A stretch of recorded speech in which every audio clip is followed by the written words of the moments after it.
There's literally a monthly review by the security agencies of different entities around the world and whether or not the threshold has been met. So the Government of Canada has concluded, after a deliberative process based on very, very strong and compelling evidence that the Cabinet received, that now is the time to list the IRGC as a criminal terrorist entity. Because of the government's inaction over the last 6 years, the Iranian regime's capabilities here in North America have only increased. And the government is only taking action now because of recent reports outlining that increased capacity by the Iranian regime. Public Safety Minister Dominic LeBlanc there first, followed by the Conservatives' foreign affairs critic Michael Chong, reflecting on a significant announcement from the federal government today. They have decided to list the IRGC, which is a wing of the Iranian military, as a terrorist entity. That essentially means that law enforcement can arrest and charge, I should say, anyone who financially or materially supports that organization. And banks can actually seize their assets. As you heard Mr. Chong reflect there, the call has come for years, not just from the opposition, but from human rights advocates to do just that. So the big question is, why now? Why today? Here to help us unpack the answer to that question is a Liberal MP representing a riding in Ontario, Ali Ehsassi. He was standing alongside those ministers as he made that announcement, and he has long, as I said in the introduction, since called for this designation. Mr. Ehsassi, it's a pleasure to see you. Thank you for making the time. Thank you. Great to connect with you in Edmonton, Vassy. I spoke with you, Mr. Ehsassi. I looked up the exact interview, October 2nd of 2022. On that date, you said your government should do exactly what it did today, years later. What took so long? As you know, this is a very deliberative process. I think it was incumbent upon the government to, first of all, hear from scholars, experts, various lawyers. There were a lot of people who were consulted in this process. So that's the first thing I'd like to highlight. The second thing is, as you can imagine, the Minister of Public Safety was really the one that was driving this, but there was quite a bit of input from the Department of Justice and Global Affairs Canada as well.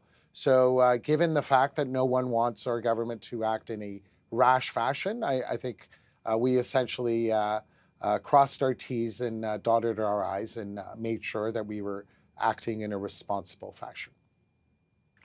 And I certainly do understand the need to do so, to be responsible about a decision like this that has far-reaching implications. But the first time you and your colleagues voted in favor of doing this was 6 years ago. Does 6 years qualify as rash? Like that seems a bit of a stretch, to be fair. Well, as you know, the Minister of Public Safety had to make sure that that listing the IRGC actually did meet the threshold. So the IRGC is an evolving threat.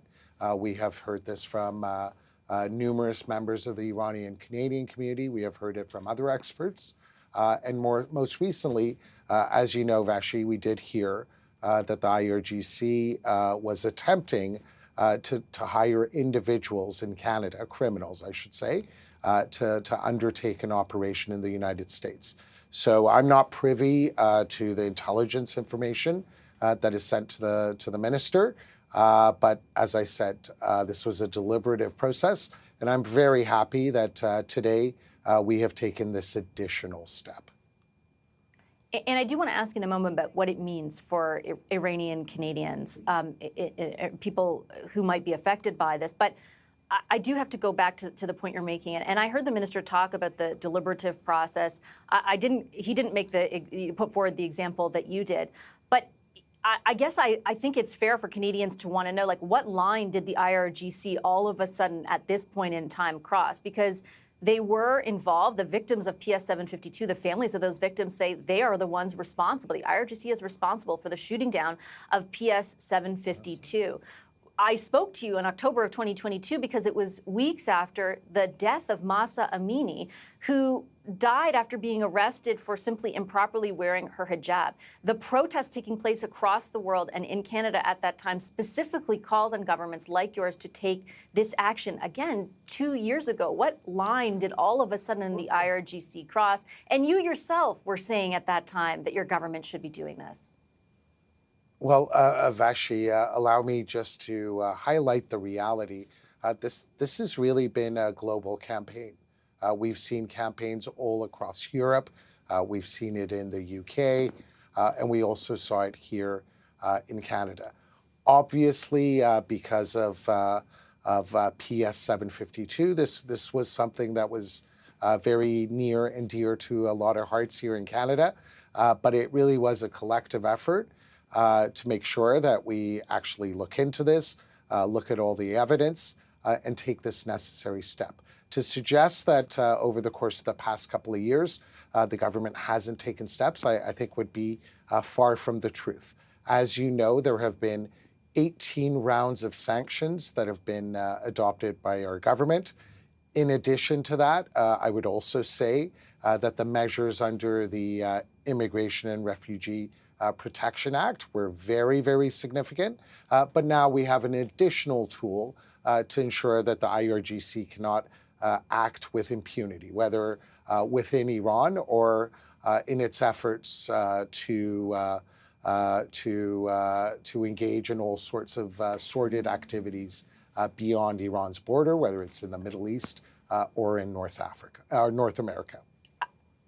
I do take your point that there hasn't been an absence of action. I think that is a fair point.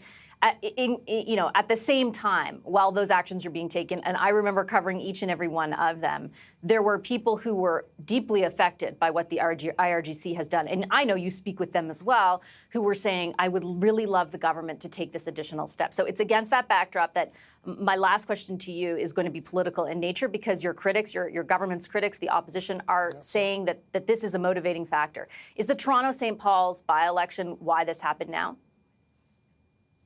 I don't believe so. I've had many discussions with the relevant ministers. It was quite obvious to me that they were just trying to make sure that we do this in a responsible fashion. I would also remind you that the Foreign Affairs Committee, which I chair, we actually had an opportunity to hear from numerous experts and witnesses who came forward, and the vast majority of them were actually in favor of listing the IRGC. In addition to that, as you can imagine, Vassy, I'm in touch with a number of members of parliament in Europe, and I'll tell you, these are ongoing discussions. And it seemed to me that it could very well be that other countries would list the IRGC as well, but we haven't seen that. So I certainly hope our actions today will allow us to deal more effectively with the IRGC, but also set an example for other countries around the world. I just have 20 seconds left. I want to end on that point. Do you think other countries, particularly in Europe, which have been far more hesitant to even levy sanctions on Iran, will follow suit? I think there's a very good chance of that. Again, I would highlight the fact that we have adopted a number of different measures. I think we have proven to be very sensitive to developments within Iran and also the activities of the IRGC in the Middle East and elsewhere. And I certainly hope that other countries will take a closer look at this as well. Okay, Mr. Ehsassi, I'm going to leave it there. I appreciate you making the time. Thank you very much.